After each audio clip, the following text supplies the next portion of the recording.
Hello. So today in class, we are going to be going over the syllabus, talking about the rules and what is expected for each of the students in class. So I wanted to make this video briefly, just in case something goes wrong and you're online and you don't have the ability to see it or you have questions. Hopefully this will answer them. Let's go through it.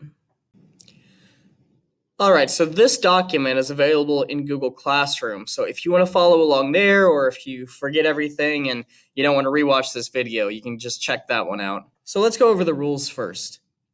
There are 3 rules that I have which kind of act as catch-alls for pretty much everything that I've come across as a teacher. So if I don't have anything specific, it usually falls under one of these rules. There's also a couple of blanket policies down below, especially things that have changed because of coronavirus. So we're going to make mention of those as well. The first rule we want to talk about is to respect others. Just as you have the right to learn, so does everyone in this classroom. Treat others well and you'll see it return to you. Disrespectful behavior or bullying has no place in my classroom. So a couple of things that I want to add on to this just to clarify. Respecting others means respecting their right to learn, so you're not distracting or trying to be obnoxious in class to prevent other people from learning. It also means that you're not touching somebody's things without their permission. It means you're not touching other people without their permission. Especially, again, in this time of coronavirus, we need to make sure that we're taking precautions. Finally, one thing that I want to point out specifically in relation to that last bit with disrespectful behavior and bullying, things like racist jokes or homophobic slurs or name calling, they don't have a place in my classroom. That's the only thing they'll skip down a few places on the consequences list as we go down when we get there. This is your warning. I do not tolerate that behavior. Number 2 is respect yourselves.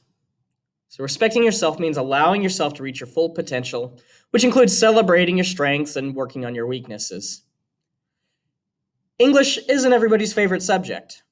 Not everything that we do is necessarily going to be exactly what you want to be doing at that point, or maybe you don't quite understand it and you need additional help. Those are all fine. It's perfectly fine to have something that doesn't click with you, or to need extra help because you don't understand something, or because I didn't explain it well enough, or because you need to ask more questions, or maybe you just didn't have enough time and we need to have that conversation about adjusting our expectations for handing stuff in. Things happen, especially since we're doing this hybrid model and everything's getting changed and moved around constantly. But that doesn't mean that you can't just not show up for yourself. It means you can't just not show up to class at all. It doesn't mean that you get to sleep through class. These are all things that we need to make sure that we're addressing. If something is going wrong, or is there something that's distracting you, or whatever else it is, we can address that and we can work with that. But it doesn't mean that you don't get to not do any work. So help is always offered when needed, but there's a difference between help and doing it for you. In the past, there have been students who don't want to do their work and they want to just continue to ask for help, and what they're really asking is for me to just do the work for them. We can't do that either. It doesn't help anybody. Finally, no one can force you to learn. You have to show up for yourself. Number 3, respect the room. This classroom represents both a learning space and my second home. If I'm not at my actual home, then I'm here. So similar to how I wouldn't just walk into your home and take things or break things or whatever other disrespectful things that might come up, I kind of expect the same from my students in my classroom. If you're working on a project and you need to borrow something from me, that's fine. I have things available. I have markers or poster boards or whatever it might be. If you see a book that you want to read, maybe you need something for your book report, or maybe you just want to read something because it looks interesting and it's not available in the library, that's also fine. But you do have to ask, and we have to go through the checkout process so that I know where my things are, and if they come back broken or torn up or not at all, I know who had them last. So if it's not yours, ask before touching it. This is kind of the same as respecting other people. Keep your hands on your own stuff, and I promise I won't go through your things either. I also want to make mention really quickly in relation to coronavirus, we need to make sure that we are acting in the best interest of everyone around us and that we're following basic sanitation and safety protocols. So when you're in here, you need to be wearing a mask. You need to make sure it's over your mouth and your nose, unless, of course, you're the only one in here. We also want to make sure that we're washing our hands and that we're sanitizing everything as it comes up. If somebody sneezes on the desk, we need to make sure we get it cleaned up and sanitized. If you're coughing into your hands, hopefully not because you're sick, but just because you have allergies or something, then we need to make sure that we're washing our hands. So that also falls under both respecting other people and respecting the room. Finally, if you're sick, just stay home. The consequences of breaking these rules are, number one, you get a verbal warning. Sometimes people don't realize that they've done something wrong or an accident happens and point it out and say, hey, we need to not be doing that while we're in here. No big deal. We move on from there. But if you do something to break one of these rules and then you continue to do it, then we have to follow the list of consequences here. We have to have a conference with the teacher. What this usually means is that I will try to take you aside or ask you to step out into the hallway or something with me, because whatever the conversation is, it's between you and me, not you, me, and the entire class. And I want to hear your side of the story. Maybe something is going on that I didn't see, or something has happened outside of the classroom that's influencing you in the classroom, and we can address it there. Maybe you just still don't understand what the problem is and we need to address it further. So we're going to do that. If, however, we come back in from that conference and things still haven't been corrected, there's still problems, you're still distracting other people or trying to go through somebody's backpack or whatever it is, then we move on to number 3, which is detention. And what that means is that on the next day that you are at school, after school, you have to serve some time with me. People don't generally like doing that. If you don't want to be in this class for the time you're here, you definitely don't want to be in this class for longer times after school. We definitely want to avoid that. As I said before, though, the one thing that I definitely hold to jump straight to these further consequences are things like bullying, name calling, using slurs. I don't do that in my classroom. So this is your warning. If you use those, we jump straight into after school time. We also have an office referral. If we've gone through the process of detention and discussing the issue and trying to correct it, and you still are having issues, you're still causing problems and distracting other people from learning or destroying things or whatever it may be, then we need to go further up the chain. So then we refer you to the office and the administration, and we deal with it from there. Next, we have our late policy. So when I give an assignment, it's usually due the next day, although because of coronavirus and the way that Zoom things will probably give you, honestly, 2 days on this one. Or if it's a bigger project or something with more complex steps, we'll give you a due date that's a little bit farther out. However, that due date's pretty fixed. So if you miss that due date, there's a 10% deduction, so that's about a letter grade for each day that it is late, unless an agreement has been reached beforehand with the teacher. So if you weren't able to attend class because your Zoom link wouldn't work or your internet went down and you had to email me afterwards and we talked about what you missed, that might be some extenuating circumstances.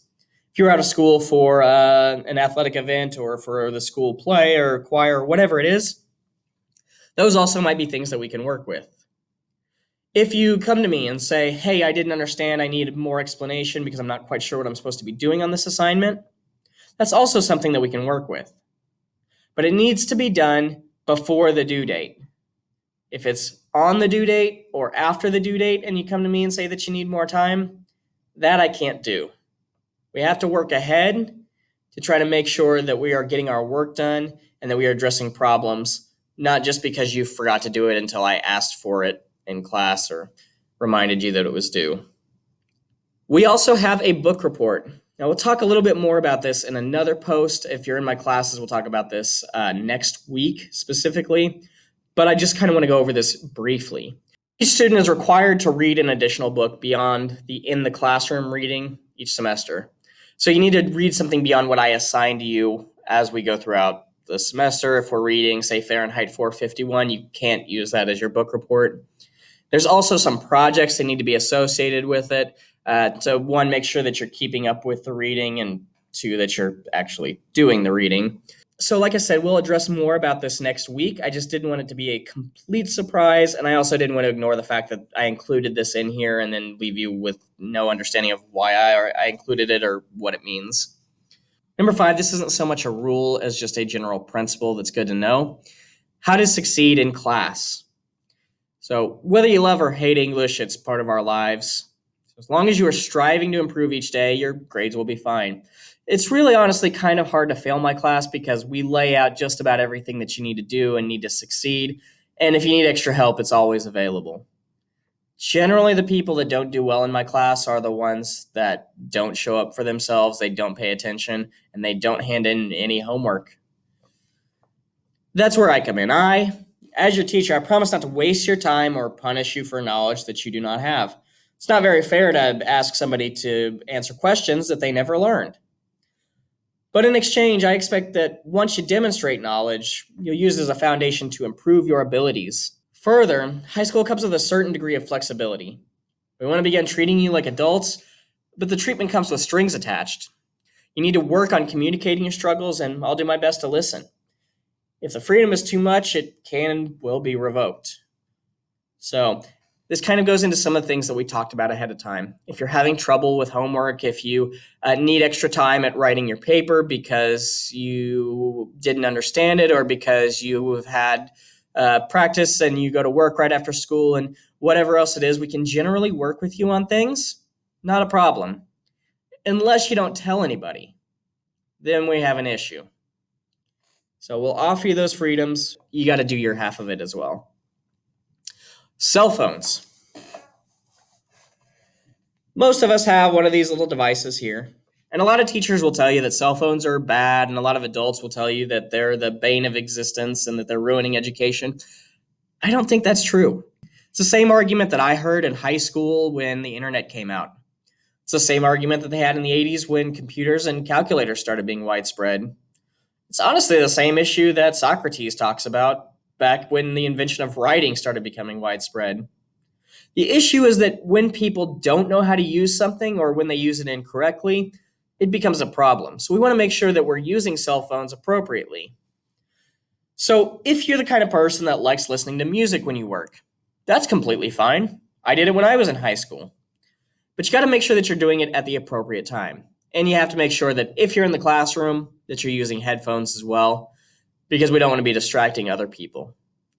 So if we are doing some work, if I'm not giving a lecture, or if you're not supposed to be working with your group at that time, if you're working on your own and you want to listen to music, completely fine.